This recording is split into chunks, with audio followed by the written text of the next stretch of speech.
सही में यहाँ पे जो हमारी वीडियो रुकी थी ना, सिर्फ इतना सा पार्ट हमने किया था कि ये जो CSS वाला हमारा काम था ना, ये वाला काम जो पब्लिक के अंदर रखा हुआ है, ठीक है। पब्लिक में रखने से भी ये चीज़ हमारे पास नहीं चल रही थी, तो सिंपल हमने एक छोटा सा काम किया था। इस index.js के अंदर आके हमने एक मिडल वेयर बनाया, ठीक है। मिडल वेयर बनाने के बाद सिंपल हमने एक्सप्रेस से जेसॉन नहीं, एक्सप्रेस से हमने स्टैटिक वाला मेथड निकाला एक्सप्रेस से, और इस स्टैटिक को फाइल पाथ दे दिया कि कौन कौन सी फाइल हमारी स्टैटिक फाइल है, कि सिंपल उसको आपने ब्राउज़र पे पब्लिकली अवेलेबल करना है, ठीक है। और ये फाइल पाथ वाली कहानी आपने ऑलरेडी पढ़ी हुई है कि किस तरह से आप इस यहाँ तक का जो ना पाथ बता सकते हैं। तो सिंपल यहाँ पे फाइल पाथ के अंदर वो सारी चीज़ें मैंने यहाँ पे ऑलरेडी कर रखी थी, तो इसको मैंने कॉपी पेस्ट करके यहाँ पे रख दिया था और ये चीज़ हमारे पास प्रॉपर चल गई थी, ठीक है। और आप यहाँ पे चेक करें, ये चीज़ हमारे पास ब्राउज़र पे चल गई थी। अच्छा, हम बात कर रहे थे सर्वर साइड रेंडरिंग और क्लाइंट साइड रेंडरिंग की ना, ठीक है। देखो बहुत ही मैं आसान करके आपको समझा रहा हूँ। क्लाइंट साइड रेंडरिंग का मतलब होता है क्लाइंट पे आप टेम्पलेट बनाते हो। क्लाइंट का मतलब जो ना आप रिएक्ट समझना, ठीक है। क्लाइंट के ऊपर आप टेम्पलेट बनाते हो। टेम्पलेट का मतलब यूज़र इंटरफेस है। आपने यूज़र इंटरफेस बनाया, उस पर डेटा कहाँ से आएगा? सर्वर से आएगा। क्लाइंट का काम होता है कि सर्वर से डेटा लेकर उस टेम्पलेट में रेंडर करके यूज़र को दिखाना, ये होता है client side. What is server side rendering? Server की ही जिम्मेदारी है कि वो टेम्पलेट में डेटा लगाकर पूरा का पूरा टेम्पलेट भेजे जिसमें ऑलरेडी डेटा आपके पास रेंडर हुआ हुआ है। इसको कहा जाता है सर्वर साइड रेंडरिंग, ठीक है। अभी तक जो ना, फॉर एग्जांपल अगर आप मन स्टैक के ऊपर काम करते हो, ठीक है। मन स्टैक का मतलब होता है रिएक्ट पे आपकी क्लाइंट चल रही है, एक्सप्रेस पे आपका बैकएंड चल रहा है, तो सर्वर वाला इसमें कोई काम नहीं होता है। इसको कहा जाता है क्लाइंट साइड डेवलपमेंट। कि सिंपल जो ना आपने कंप्लीट यूज़र इंटरफेस किस में बनाया? रिएक्ट पे बनाया। जब आप एक्सप्रेस पे कोई ना आपने एपीआई बनाई हुई है कि स्लैश जाए तो ये सारा डेटा दे देना, पोस्ट की रिक्वेस्ट आए तो ये डेटा ले लेना, वो सारी एपीआईज आपने एक्सप्रेस के ऊपर बनाई हुई है। तो सिंपल आपके पास क्लाइंट साइड रेंडरिंग चल रही होती है, ठीक है। एक्सप्रेस पे दोनों तरह से काम किया जाता है, क्लाइंट साइड रेंडरिंग पे भी और सर्वर साइड रेंडरिंग पे भी। अभी आप चेक करो, यहाँ पे मैंने एक यूज़र इंटरफेस बना के सर्वर से भेज दिया, ठीक है। ये यूज़र इंटरफेस मैंने कोई क्लाइंट साइड पे नहीं बनाया, ये मैंने सर्वर साइड पे ही बना के मैंने उठा के भेज दिया। तो इसका मतलब ये वाला जो यूज़र इंटरफेस आपको नज़र आ रहा है ना, जो मैंने सर्वर से भेजा हुआ है, इसको आप लोग सर्वर साइड रेंडरिंग कह सकते हो। अच्छा, एक्सप्रेस पे जो है ना क्लाइंट साइड वाला काम करना बड़ा आसान है ना, कि सिंपल आप रेस्ट एपीआई बनाते चले जाओ, क्लाइंट पे टेम्पलेट आपका बना हुआ है जो आपने रिएक्ट पे काम किया है, और सिंपल आप उसको हिट करते चले जाओ, वो क्लाइंट सर्वर आपको डेटा देगा, क्लाइंट रेंडर करके दिखाता चला जाएगा। ये जो सर्वर साइड वाला काम है ना, ये थोड़ा सा मुश्किल है एक्सप्रेस के अंदर, लेकिन ये बहुत इंपॉर्टेंट भी है। बाज़ वक़्त क्लाइंट की रिक्वायरमेंट होती है कि हमें सर्वर साइड वाला काम करवाना है। क्यों रिक्वायरमेंट होती है? अभी मैं एक चीज़ डिस्कस कर रहा था, क्लाइंट साइड में एक प्रॉब्लम है एसईओ वाली। एक्चुअल में उसके पास डेटा तो पड़ा हुआ नहीं है। जब एक्चुअल में उसके पास डेटा नहीं है तो उसके पास एसईओ नहीं चलती, ठीक है। तो ये एक प्रॉब्लम है। अच्छा, याद रहे क्लाइंट साइड की एप्लीकेशन थोड़ी फास्ट होती है। क्यों फास्ट होती है? क्योंकि सर्वर साइड में जो है ना, सर्वर क्या कर रहा होता है, डेटा को रेंडर करता है, फिर उसके बाद देता है, तो थोड़ा सा इसमें टाइम लगता है। क्लाइंट के पास ऑलरेडी टेम्पलेट जो है ना चल रहा होता है, ब्राउज़र पे डेटा आया, उसने रेंडर कर दिया, तो वो थोड़ी एप्लीकेशन फास्ट होती है, लेकिन प्रॉब्लम वही एसईओ वाली आ गई। तो सिंपल बाज़ औक़ात रिक्वायरमेंट क्लाइंट की ये होती है कि हमें जो ना सर्वर साइड पे काम करवाना है, तो सिंपल आप सर्वर साइड वाला काम भी एक्सप्रेस के ज़रिए कर सकते हैं। यहीं से आप सारे यूज़र इंटरफेसेस वगैरह बनाकर भेज सकते हैं, तो इस तरह से काम किया जा सकता है। अच्छा, ये फ़िलहाल मैं आपको अभी के लिए बता रहा हूँ। जब आप लोग नेक्स्ट जेएस पे सर्वर साइड वाला काम करोगे ना, नेक्स्ट जेएस वैसे ही सर्वर साइड रेंडरिंग पे चलता है, और वो एक फुल स्टैक फ्रेमवर्क है। फुल स्टैक फ्रेमवर्क का मतलब समझते हो? उसमें आप फ्रंट एंड और बैक एंड दोनों काम कर सकते हो, ठीक है। और नेक्स्ट जेएस इसी वजह से इतनी ज़्यादा फेमस हुई है। रिएक्ट जो है ना, रिएक्ट का बहुत बूम था मार्केट में। नेक्स्ट जेएस इतनी ज़्यादा फेमस क्यों हो गई? सर्वर साइड रेंडरिंग की वजह से।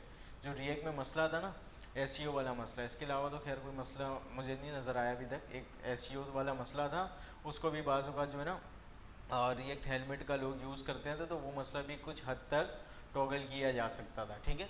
लेकिन नेक्स्ट जेएस ने इंट्रोड्यूस करवाया सर्वर साइड रेंडरिंग। अब सर्वर साइड रेंडरिंग चलेगी तो एसईओ का मसला आपके पास आएगा नहीं।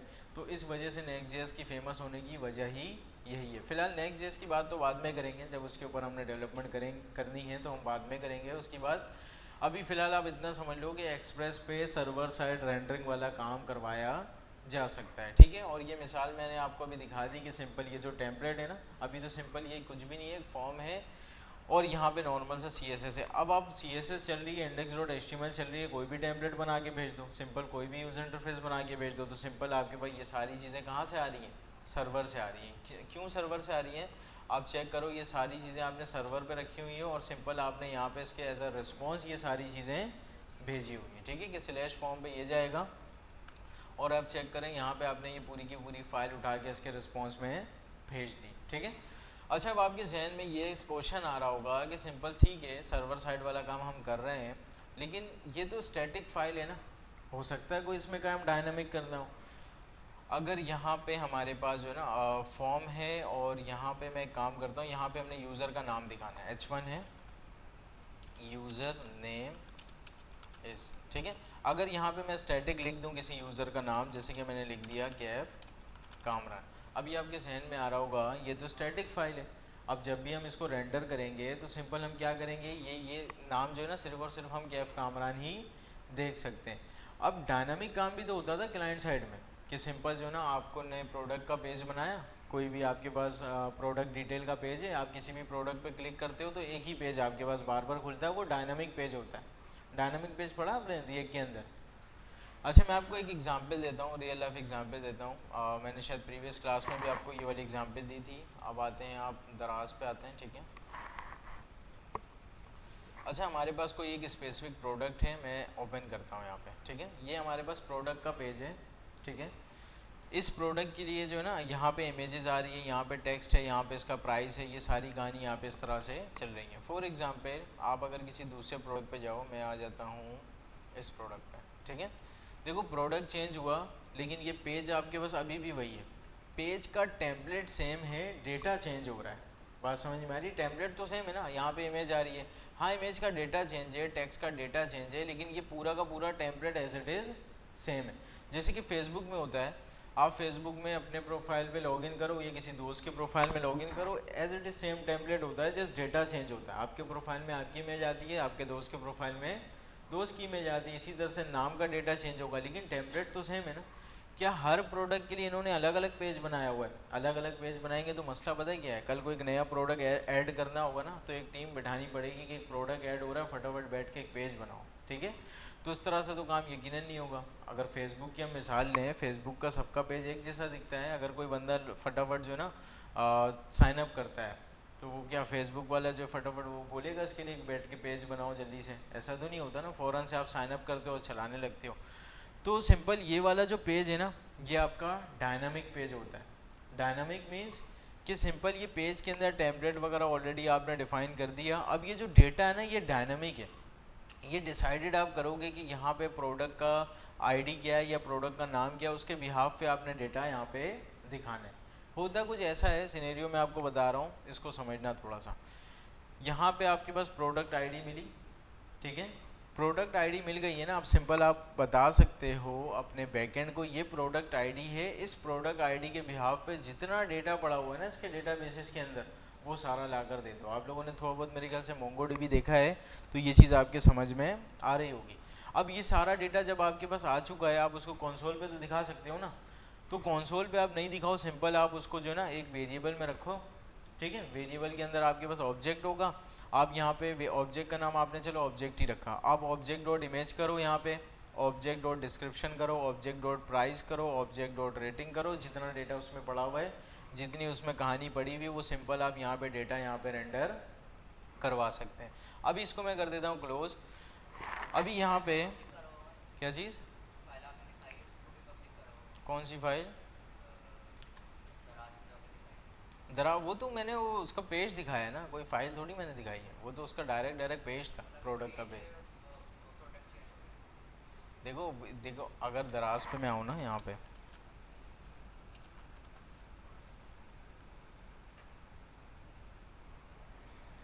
अभी बात करते हैं रिएक्ट वाली, ठीक है, रिएक्ट वाली बात कर रहे हैं।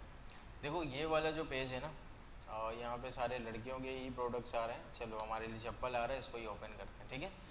अभी देखो, अगर मैं रिएक्ट पे बात करूँ कि ये यूज़र इंटरफेस आप लोग बना सकते हो, तो आपका जवाब होगा यस, और जवाब होना ही चाहिए यस, क्योंकि रिएक्ट आप लोग पढ़ चुके हो। अगर ये इंटरफेस नहीं रिएक्ट पे बनाना आता तो कोई फ़ायदा नहीं है। हाँ जाओ जल्दी से जाओ, अब पानी के लिए पूछना नहीं ना, पानी पीने डायरेक्ट चले जाना। अच्छा अब जो है ना सिंपल यहाँ पे ये चीज़ आप रिएक्ट पे बना तो सकते हैं, ये वाला पूरा का पूरा इंटरफेस बिल्कुल सही। अब रिएक्ट के अंदर राउटिंग आप लोगों ने पढ़ा होगा कि रिएक्ट राउटर डॉम के अंदर जो है ना डायनामिक राउटिंग आपके पास चलती है, ठीक है। डायनामिक राउटिंग के अंदर आप क्या करते हो, ये वाला जो पेज है ना, इस पेज को आप बनाते हो डायनामिक, सही है। डायनामिक आपने बनाया कि सिंपल ये टेम्पलेट तो सेम है, लेकिन किस टाइम पे क्या डेटा होना चाहिए वो जब पेज रेंडर होगा तो मैं बताऊंगा। ये वाली कहानी चलती है रिएक्ट के अंदर, और ये रिएक्ट के अंदर आसानी से आप कर सकते हो, ठीक है। रिएक्ट के अंदर अगर आप लोगों ने अच्छे से प्रैक्टिस की है डायनामिक राउटिंग की तब, अगर नहीं प्रैक्टिस की तो वो बात अलग है। अभी सिंपल ये काम आप सोच रहे हो रिएक्ट पे हम कर सकते हैं, लेकिन फिलहाल मैंने आपको बताया कि यहाँ पे जो रिएक्ट की एप्लीकेशन है ना वो क्लाइंट साइड पे चल रही है, इसमें एसईओ वाला मसला है। ये काम क्या सर्वर साइड से पॉसिबल है? तो सर्वर साइड से मैंने आपको बताया यस ये काम पॉसिबल है, लेकिन अभी तक जो हमने काम किया हुआ है ना यहाँ तक पॉसिबल नहीं, अभी तक पॉसिबल नहीं है, लेकिन इसको पॉसिबल हम बना सकते हैं, ठीक है। अभी यहाँ पे डायनामिक काम मैं कैसे करूँगा, फॉर एग्जांपल ये फाइल मैंने यहाँ पे रेंडर करवाई थी, यहाँ पे ये रही, ये फाइल हमारे पास यहाँ पे सेंड फाइल हो रही है। मैं इसको सेंड करते हुए नहीं बता सकता ना कि किस टाइम पे कौन सा यूज़र आपने रखना है। सिंपल मैं यहाँ पे ये चाहता हूँ कि जब मैं इसको यहाँ पे रेंडर करूँ ना तब मैं बता दूँ कि कौन सा डेटा यहाँ पे रखना है। चलो इसको और आसान में कर देता हूँ। आप लोगों ने रिएक्ट के अंदर कॉम्पोनेंट पढ़ा हुआ है ना, कॉम्पोनेंट में प्रॉप भेजते हैं ना प्रॉप। ये आपका कॉम्पोनेंट जब कॉल हो रहा है आप बता सकते हो ना कि इसकी हेडिंग अब ये होनी चाहिए, फिर आप इस कॉम्पोनेंट को यूज़ करोगे तो बता सकते हो ना इसकी हेडिंग अब ये होनी चाहिए, कर सकते हैं ना ये काम प्रॉप के ज़रिए। तो सिंपल मैं ये काम यहाँ पे अचीव करना चाहता हूँ ताकि ये काम हमारा डायनामिक हो जाए। स्टैटिक से हम बाहर आके सिंपल इसको क्या करना चाहते हैं, डायनामिक करना चाहते हैं, और ये काम इस तरह से नॉर्मल एचटीएमएल फाइल के ज़रिए नहीं किया जा सकता। तो अगर आपने सर्वर साइड वाला काम करना है तो सिंपल आपने जो है ना किसी व्यू इंजन का यूज़ करना होता है, ठीक है। अब व्यू इंजन आपके पास बहुत सारे हैं, बहुत सारे व्यू इंजन्स का यूज़ होता है। एक बहुत ज़्यादा फेमस व्यू इंजन मैं आपको बता रहा हूँ जिसका नाम है EJS, ठीक है। EJS व्यू इंजन बहुत ज़्यादा फेमस है सर्वर साइड काम करने के लिए। तो सिंपल हम EJS को इंस्टॉल करके ये सारी चीज़ें अचीव करेंगे, लेकिन उसको इंस्टॉल करने से पहले, यूज़ करने से पहले मैं थ्योरेटिकल दोबारा से बता रहा हूँ। देखो अगर आप सर्वर साइड वाला काम करना चाहते हो तो ये सारी चीज़ें हैं। अगर आप सर्वर साइड वाला काम नहीं करोगे ना तो ये व्यूज़ का फोल्डर आपका कभी बनेगा ही नहीं। क्यों नहीं बनेगा व्यूज़ का फोल्डर? यूज़र इंटरफेस तो आपने रिएक्ट पे बनाया हुआ है, तो इधर व्यूज़ का क्या करना है? बात समझ में आ रही है? देखो अगर ये फॉर्म मैंने रिएक्ट पे बनाया होता तो ये व्यू का फोल्डर मेरे लिए बेकार हो जाता ना, मैं क्यों सर्वर से फॉर्म भेजता। अगर रिएक्ट पे फॉर्म बना हुआ है, उस फॉर्म के सबमिट होने पे हम क्या करते हैं, उस फॉर्म के सबमिट होने पे हम सिंपल यूज़र को यहाँ ले आते हैं और काम हमारा बन जाता। सिंपल पता है क्या करना होता, उस बटन के क्लिक होने पे हम बता देते हैं, उस बटन के क्लिक होने पे सिंपल आपके पास /form/submit की रिक्वेस्ट जाएगी। हाँ समझ में आई? आप लोगों ने रिएक्ट में वो पढ़ा हुआ है कि रिक्वेस्ट कैसे सेंड करते हैं रिएक्ट से, वो पढ़ाते हैं मेरे ख्याल से फेक API से। सिंपल आप लोगों ने डेटा वगैरह उठाया होगा, वो पढ़ा हुआ है आप लोगों ने। फैच होता है, फैच पढ़ा हुआ है ना, तो ठीक है। बस फैच में आप लोग बताते हो ना कि सिंपल फैच के ज़रिए आप क्या कर सकते हो, रिक्वेस्ट कर सकते हो, ठीक है। कि फैच के ज़रिए आपने रिक्वेस्ट करी कि वो सारा डेटा आ गया, आप रिएक्ट में रेंडर कर दो। अभी फैच के ज़रिए आपने गेट की रिक्वेस्ट पढ़ी हुई, पोस्ट भी होता है इसी तरह से कि बटन के क्लिक होने पे आपने पोस्ट की रिक्वेस्ट मारी रिएक्ट से, पोस्ट की रिक्वेस्ट आपने रिएक्ट से मारी है। और सिंपल जो है ना आपने क्या रिक्वेस्ट की थी, /form/submit, ये रिक्वेस्ट आपने किसी बटन के क्लिक होने पे मारी। आप एज्यूम करें ये फॉर्म बना हुआ है आपका रिएक्ट पे, और बटन के क्लिक होने पे यही सारा रिस्पॉन्स आपका रिएक्ट पे भी चलेगा। नॉर्मल सी बात है, ये चीज़ चलनी चाहिए, ठीक है, क्योंकि /form/submit पे ये चीज़ आपके पास चलती है। अभी फ़िलहाल ये वाला काम तो चल जाएगा, ये काम तो आसान है। हम बात कर रहे हैं सर्वर साइड की। मैं आपको लिटरली बता रहा हूँ कि सर्वर साइड को इतना हल्के में नहीं लो जितना आप लोग समझ रहे हो, ये इतना आसान है नहीं, ठीक है। अभी जितनी चीज़ें मैं आपको बता रहा हूँ ना, हो सकता है आप घर जाओ आपको याद भी नहीं रहे कि क्या बातें मैंने क्लास में की थी, ठीक है। तो इसकी रिकॉर्डिंग आप लोग लाजमी देखना। ये थोड़ा सा जो है ना ट्रिकी है, मुश्किल नहीं है। मैं आपको एक चीज़ बताऊँ, देखो मुश्किल नहीं है, सिर्फ जो है ना आपने प्रैक्टिस अभी तक नहीं की है, आप पहली दफ़ा सर्वर साइड का नाम सुन रहे हो, इस दफ़ा इसलिए प्रॉब्लम आ रही है, और कोई मसले की बात नहीं।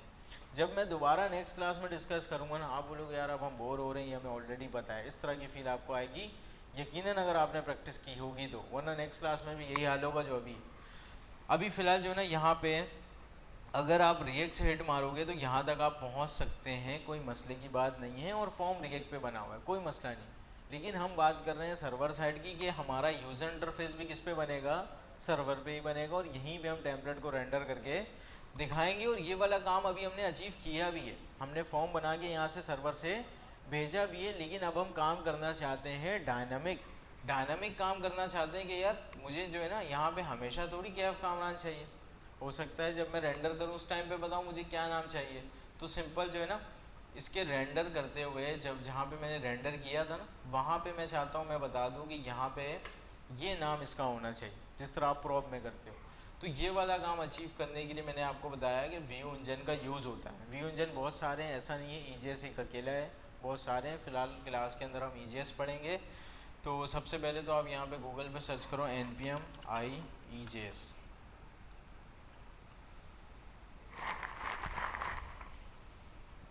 और इसको हम कर लेते हैं जल्दी से इंस्टॉल। ठीक है, ये हो गया कॉपी, और यहाँ पे लाके पेस्ट करते हैं। ठीक है, सही भाई, सिंपल। यहाँ पे मैंने जो है ना EJS को इंस्टॉल किया, और ज़रा इसको चेक करते हैं। EJS हमारे पास यहाँ पे आ चुकी है। ठीक है, और यहाँ पे मैं चेक करूँगा कि इसने मुझे जो है ना प्रॉपर तरीका अगर इसका बताया हुआ होगा।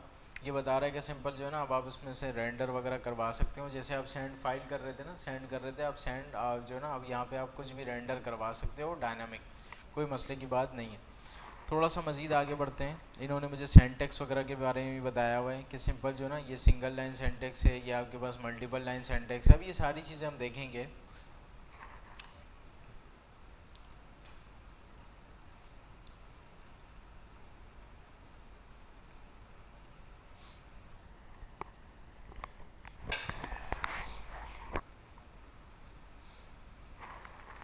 अच्छा, इसके अंदर मुझे जो है ना फ़ाइल वगैरह का कोई इन्होंने नहीं बताया हुआ है कि एक्सटेंशन क्या रखना है। फ़िलहाल मैं आपको वैसे ही बता देता हूँ, इसका एक्सटेंशन होता है .EJS ना। ठीक है, तो सिंपल यहाँ पे मैं वो ढूंढने की कोशिश कर रहा था कि फ़ाइल के अंदर कोड तो इन्होंने लिखा हुआ है, कहीं पे एक्सटेंशन नहीं है। तो फ़िलहाल आप यहाँ पे जो है ना इसका एक्सटेंशन HTML की जगह आप क्या कर सकते हो, EJS कर सकते हो। सही भाई। अब सिंपल इसके एक्सटेंशन को मैंने क्या कर दिया, यहाँ से EJS कर दिया, और मैं यहाँ पे आता हूँ। ठीक है, अच्छा EJS करने के बाद जो है ना सबसे पहले तो अपने सर्वर को बताना पड़ेगा हम कि वो कोई व्यू इंजन यूज़ कर रहे हैं, तो वो काम पहले मैं यहाँ पे कर लेता हूँ। सही है।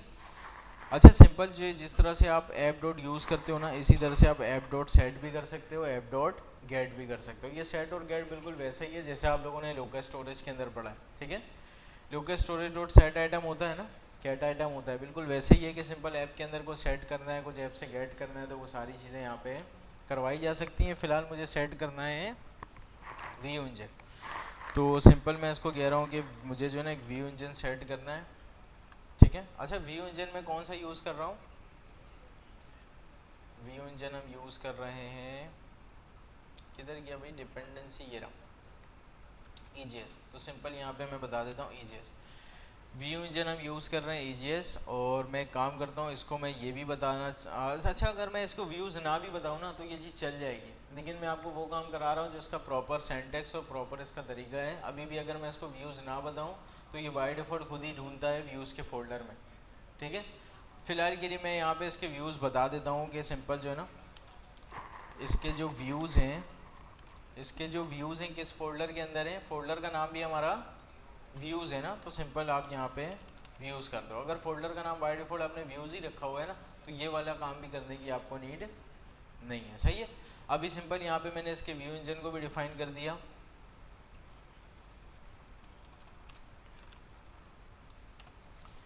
सही भाई, यहाँ पे मैंने व्यू इंजन को भी डिफ़ाइन कर दिया, और यहाँ पे इसके मैंने व्यूज़ वगैरह भी बता दिए हैं, और यहाँ पे इसको मैंने EJS में चेंज किया हुआ है। ज़रा इसको चलाते हैं, कोई एरर तो नहीं आया हमारे पास। यहाँ पे मैं रिफ़्रेश करके इसको जो है ना चेक करूँगा, यहाँ पे आ रहा है नो सच डायरेक्टरी व्यूज़। ठीक है, ये कह रहा है कि जो ना नो सर्च और डायरेक्टरी, इसको जो ना व्यूज़ वाली डायरेक्टरी नहीं मिल रही। चेक करते हैं ज़रा इसको क्यों नहीं मिल रही। स्पेलिंग मिस्टेक हमने यकीनन की होगी। और VIEWS, VI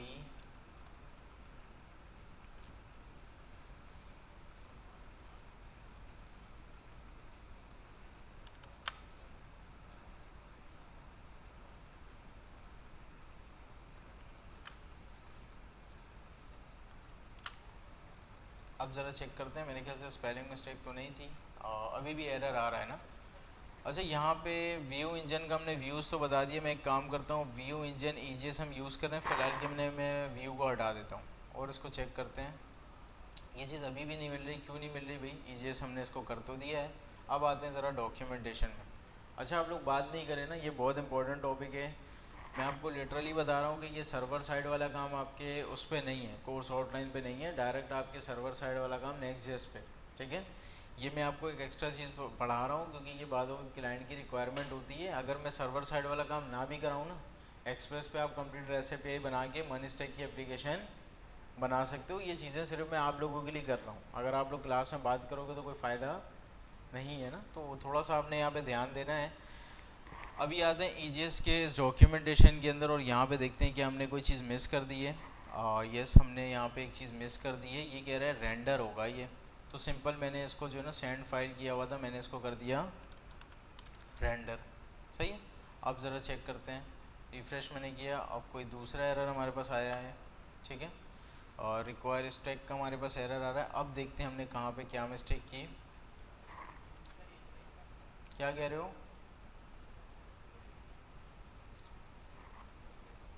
अच्छा, यहाँ पे व्यू इंजन EJS आ गया, व्यूज़ हमने व्यूज़ बता दिए हैं, f.set भी हो गया, ये EJS भी आ गया, सारी चीज़ें आ गई। अब यहाँ पे जो है ना हमने response.render किया और रेंडर करने के बाद ये वाली प्रॉब्लम हमारे पास यहाँ पे आ रही है। दोबारा से ज़रा इसको जो है ना फॉर्म करते हैं।